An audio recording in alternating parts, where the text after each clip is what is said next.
मेरी जान। क्या तारीफ करूं उसकी, वो तो आसमान का चांद है। मैं जिसके लिए लिखता हूँ वो कोई और नहीं, मेरी जान है। मेरे हर किस्से में है वो, मेरी जुबान पे हर वक्त उसी का नाम है। ये दिल उसी के लिए धड़कता है, बस उसे चाहना मेरा काम है। थोड़ी झल्ली है वो, थोड़ी नादान है, बस एक लड़की नहीं वो मेरा पूरा जहान है। उसे खुश देखकर मेरा दिन बनता है, उसे खुश देखकर मेरा दिन बनता है। बहुत प्यारी उसकी मुस्कान है और उसके गालों के वो डिंपल, उनमें ही तो बसती मेरी जान है। उसकी वो प्यारी सी आवाज जिसे सुनकर लगता है सुनता ही रहूं। कितनी मिठास है उसकी बोली में, बस वो बोलती रहे और मैं कुछ ना कहूं। उसकी वो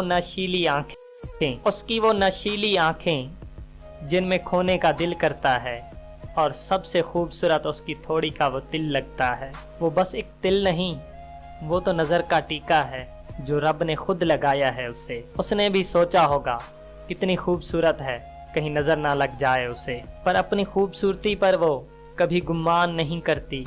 बहुत साफ दिल है उसका, मुझसे पूछे बिना कुछ काम नहीं करती। इतना खास होकर भी एक आम लड़के पे वो मरती है। मैं बहुत खुशकिस्मत हूँ जो वो मुझसे प्यार करती है। मैं बहुत खुशकिस्मत हूँ जो वो मुझसे प्यार करती है।